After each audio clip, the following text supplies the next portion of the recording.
Here's something that most people over 65 are doing every single morning without realizing it could quietly be working against their brain. Not a dramatic, sudden event, not something you'd notice right away. Just a slow, invisible process that researchers have been tracking for years, and that most doctors, incredibly, still don't bring up during routine checkups. Picture this. You wake up, you take your blood pressure medication, and then you take your sleep aid or your anxiety pill, just like you have for years. Maybe your doctor prescribed both. Maybe they were prescribed by two different doctors. Either way, it feels completely normal. It feels safe. But here is what the science is now telling us, and what a growing number of neurologists and pharmacists are deeply concerned about. That combination, those two types of medications that millions of older Americans take together every day, could be silently accelerating cognitive decline, impairing memory, and in some cases, even increasing the risk of developing dementia. And the most alarming part? The effects don't show up overnight. They build up slowly, over months, sometimes years, until one day you or someone you love notices that something just feels off. Stay with me, because by the end of this video, you're going to understand exactly what this drug combination is, why it affects the brain so powerfully after the age of 65, what the research actually shows, and most importantly, what you can do about it without just stopping your medication on your own, because that would be a serious mistake too. This is one of those videos that you're going to want to watch all the way through, because the details matter enormously here. So let's start at the beginning. To understand why certain medications become so dangerous when combined, especially after 65, you first need to understand something fascinating and slightly unsettling about the aging brain. Your brain at 65 is not the same organ it was at 40, and not just in the ways most people think about. Yes, there is some natural slowing down. Yes, certain types of memory can become a bit less sharp. But the deeper change is chemical and biological. The blood-brain barrier, which is essentially the protective filter that decides what gets into your brain and what stays out, becomes more permeable as we age. Think of it like a security checkpoint that used to be very strict but has gradually started letting more things through. At the same time, the liver and kidneys, which are responsible for processing and eliminating drugs from your body, slow down considerably. This means that medications stay in your system longer. They accumulate. And when two drugs are both sitting in an older person's system at higher than intended concentrations, the interactions between them can become much more powerful and much more unpredictable than they were ever tested for. Most clinical drug trials are done on younger adults. The data on how these medications behave in someone over 65, especially someone taking multiple prescriptions, is shockingly limited. A 2022 study published in the Journal of the American Geriatric Society found that nearly 40% of adults over 65 are taking 5 or more prescription medications simultaneously. That is called polypharmacy, and researchers describe it as one of the most underappreciated public health challenges facing older Americans today. Now let's talk about the specific combination that has doctors concerned. We are talking about a class of drugs called anticholinergics combined with benzodiazepines. Now I know those are big words, but stay with me because once I explain what they are in everyday terms, you are going to recognize them immediately. Anticholinergic medications work by blocking a neurotransmitter called acetylcholine. You might not know the name, but acetylcholine is absolutely critical for memory, learning, and attention. It is essentially one of the key chemical messengers your brain uses to think clearly and store new information.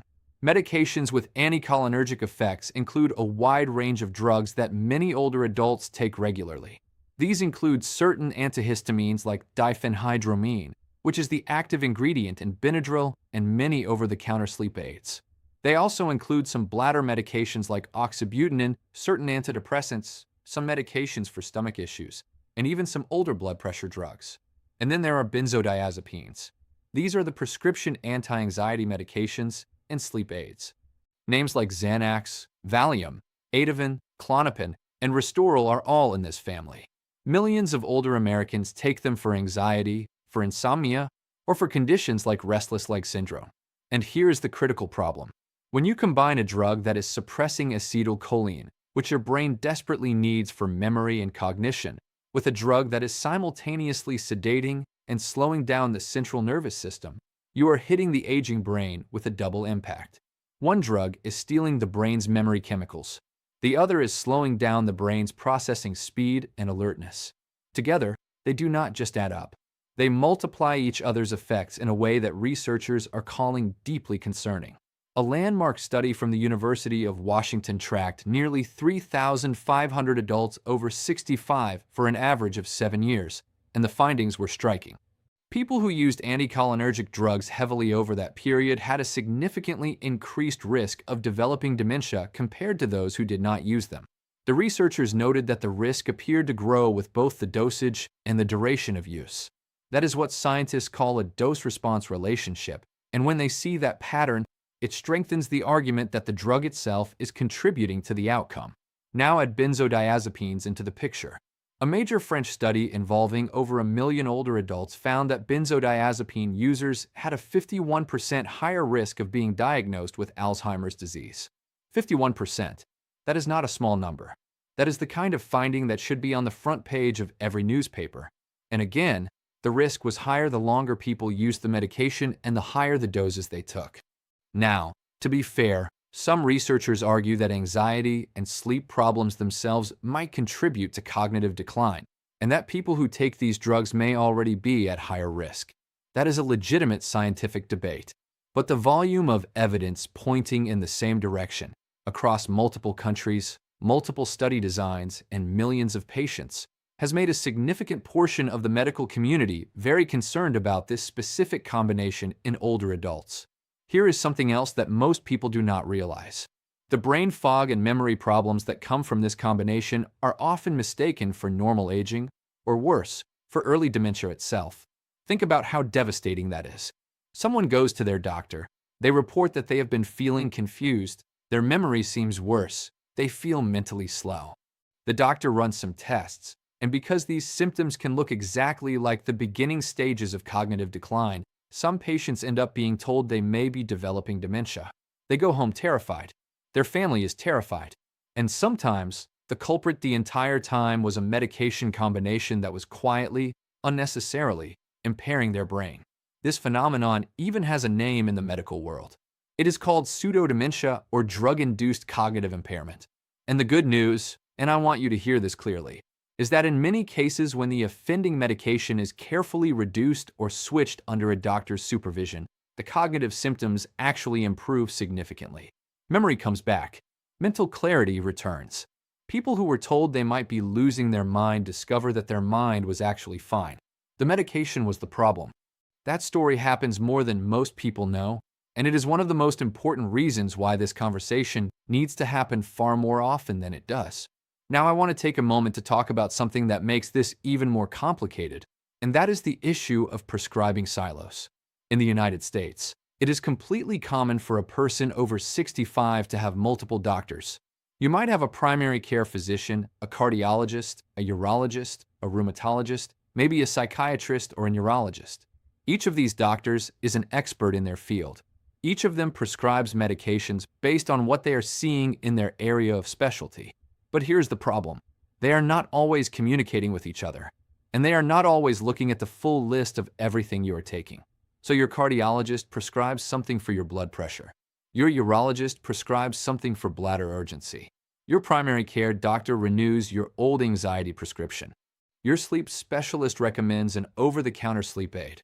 None of these doctors did anything wrong individually, but the combination, the total pharmacological burden on your aging brain and body, is something that nobody sat down and evaluated as a whole picture. This is actually one of the strongest arguments for having what is called a comprehensive medication review, which is something a clinical pharmacist or a geriatrician can perform. They look at everything you are taking, flag potential interactions, identify drugs that are no longer appropriate for your age, and work with your medical team to simplify your regimen. Research shows that these reviews can dramatically reduce the risk of adverse drug events in older adults. Yet most people over 65 have never had one. Let's talk about something called the Beers criteria, because this is a tool that exists specifically to address this problem, and yet most patients have never heard of it. The American Geriatric Society publishes a list called the Beers criteria, which is essentially a guide for medications that are considered potentially inappropriate for adults over 65. The list is updated every few years based on the latest research, and it includes many of the anticholinergic medications I mentioned earlier, as well as benzodiazepines and several other drug classes. Physicians who specialize in geriatric medicine are very familiar with this list, but general practitioners, specialists, and urgent care doctors may not always consult it when writing a prescription for an older patient. And of course, over-the-counter products like Benadryl and many PM sleep aids, which have significant anticholinergic effects, are available to anyone without a prescription. Millions of older adults take these products regularly without any idea that they carry a warning in the Beers criteria specifically for people their age. That is a gap in public health communication that is costing people their cognitive health. Here is a practical thing you can do starting today, and this does not require you to stop taking anything or make any medical decisions on your own. Write down every single medication you take, including prescription drugs, over-the-counter products, vitamins, and supplements. Then bring that list to your next doctor's appointment and ask one simple, direct question. Are any of the medications on this list anticholinergic, and is it safe for me to take them together with everything else I am taking? That question alone can open a conversation that your doctor may not have thought to start. You can also ask your pharmacist. Pharmacists are extraordinarily knowledgeable about drug interactions and are often more accessible than physicians for these kinds of conversations. Many pharmacies offer medication review services, and your pharmacist can flag potential concerns and help you bring them to your doctor's attention. Another thing worth asking is whether any medications you have been taking long-term were originally intended to be short-term solutions. Benzodiazepines, for example, were designed for short-term use. They were never intended to be taken for years on end. Yet many older adults have been on them for a decade or more because nobody revisited the original prescription. The same is true for some sleep aids and certain anticholinergic medications. Asking the question, do I still need this? And is there a safer alternative is not being difficult. It is being a smart, proactive patient. Now let's talk about what the research says about reducing this risk practically. Several studies have looked at what happens when older adults go through a carefully supervised process of reducing or discontinuing benzodiazepines or anticholinergic medications. The findings are genuinely encouraging. A study published in the British Medical Journal found that guided tapering of benzodiazepines in older adults led to significant improvements in cognitive test scores within weeks to months. Patients reported better memory, sharper thinking, improved sleep quality over time, and a better overall sense of mental clarity. It was not always easy. Tapering these medications has to be done slowly and carefully with medical supervision because abrupt stopping can cause serious withdrawal effects. But the brain's ability to recover once the pharmacological burden is reduced is something that genuinely surprised many researchers involved in these studies. The brain, even the aging brain, has a remarkable degree of plasticity and resilience. When you remove what was suppressing it, it often bounces back more than expected. That is a message of genuine hope, not just a warning. There are also lifestyle factors that research strongly supports for protecting brain health after 65, and some of them interact directly with this medication issue in interesting ways. For example, regular physical exercise, particularly aerobic exercise like brisk walking, swimming, or cycling, has been shown in multiple studies to increase the production of a protein called BDNF, which stands for brain-derived neurotrophic factor. Think of BDNF as fertilizer for your brain cells. It helps existing neurons survive and promotes the growth of new connections. Exercise also improves sleep quality naturally, which is relevant here because one of the most common reasons older adults end up on sleep aids in the first place is chronic insomnia. When exercise improves sleep, it can reduce the perceived need for those medications. Similarly, cognitive engagement, things like learning new skills, reading, puzzles, social interaction, and even certain types of music or language learning, helps build what neuroscientists call cognitive reserve. This is essentially the brain's buffer against damage and decline. A brain with more cognitive reserve can tolerate more before symptoms of decline begin to show. Diet also matters enormously. The MIND diet, which is a combination of the Mediterranean diet and the DASH diet specifically designed to reduce dementia risk, has shown in clinical research to reduce the risk of Alzheimer's by as much as 53% in people who follow it rigorously. It emphasizes leafy greens, berries, nuts, fish, whole grains, and olive oil while reducing red meat, butter, cheese, and fried foods. These are not magical fixes, but they are real, research-backed strategies that work best when combined with an honest conversation about your medication regimen. One more thing I want to address, because I know some people watching this are thinking about a parent or a spouse or a loved one, not themselves.